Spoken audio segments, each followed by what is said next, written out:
warahmatullahi wabarakatuh. Perkenalkan, nama saya Suci Nurisega. Saya dari kelas 11 IPS 3. Saya akan membawakan pidato yang berjudul Upaya Mewujudkan Pertumbuhan Ekonomi dengan Semangat Kewirausahaan Pemuda.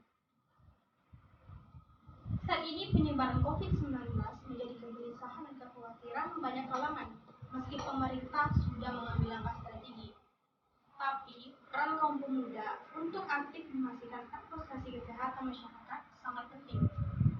Banyak kegiatan produktif lainnya yang bisa kita lakukan di dalam rumah, yang mungkin selama ini kita abaikan pada masa pandemi seperti ini. Mahasiswa agent of the change tentu harus dapat menganalisis dan mempelajari perubahan yang terjadi dalam segala aspek, baik ekonomi, sosial, dan lainnya. Perubahan yang terjadi saat ini juga mengharuskan kita untuk tetap inovatif dan kreatif dalam pemanfaatan peluang agar tidak semakin terpuruk dalam keadaan krisis.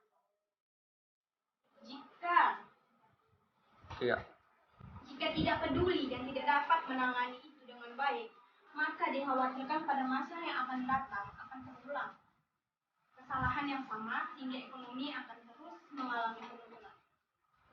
Peran perguruan tinggi dan mahasiswa berupaya dalam pemulihan ekonomi bertindak sebagai bagian dari pertumbuhan ekonomi dengan menerapkan teori dan ilmu yang dimiliki, seperti meningkatkan daya beli atau laju ekonomi terutama pada UMKM besar yang sedang lesu.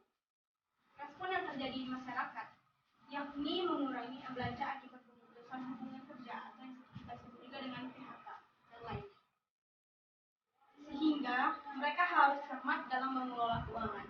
Di samping itu, adanya kebijakan social distancing dan homework atau yang disebut juga dengan WFH, sebagai masyarakat memanfaatkan keadaan tersebut untuk berkreasi dan berinovasi dengan membuka usaha kecil yang akhirnya membantu pemulihan ekonomi walaupun belum secara total.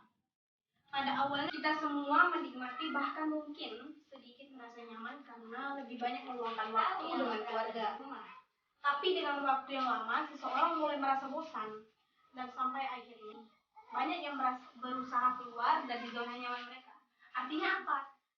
Artinya dengan adanya himbauan dari pemerintah, bukan berarti kita harus terdiam diri tanpa melakukan apapun. Apalagi untuk kita para pemuda tidak pergi ke kampus atau ke sekolah, bukan berarti kita hanya duduk santai sekedar menonton drama.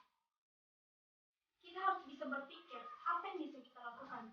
Mungkin dengan menjual barang-barang secara online atau memanfaatkan teknologi untuk menghasilkan uang dengan cara bermain aplikasi yang bisa menghasilkan uang. Di masa pandemi seperti ini, para remaja harus bisa memanfaatkan bakat dan minatnya untuk mengembangkan ide kreativitasnya. Semakin majunya zaman, semakin maju pula perkembangan teknologi canggih. Semua menjadi lebih mudah kita lakukan dengan memanfaatkan teknologi sebagai usaha kita dan mengembangkan ide dan bakat kita. Apalagi para pemuda dan pelajar Indonesia dengan mengambil langkah yang bijak berteknologi, dengan memanfaatkan untuk hal yang baik dan positif. Jadilah remaja generasi emas yang cemerlang dengan mengambil langkah hebat untuk negeri dan diri sendiri dengan menggunakan teknologi yang cemerlang. Karena langkah yang kita ambil di masa remaja menentukan masa depan kita juga. Jika kita bisa mengambil langkah yang baik dalam zaman seperti ini, maka kita tidak akan terjerumus ke dalam hal yang negatif. Tetapi jika kita bijak dan bisa memilah mana yang baik, maka masa depan kita akan lebih baik. Milikilah prinsip dan tekad yang kuat untuk ingin maju dan sukses. Mulailah mengerti diri sendiri di mana bakat dan minat kita.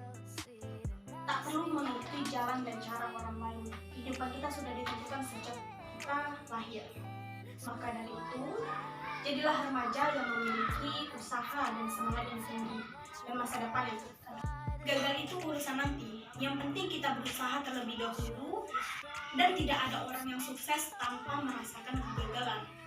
Dan jangan takut jika ingin sukses, karena orang yang sukses itu berawal dari orang yang gagal dan lalu bangkit untuk mencoba memulai kembali.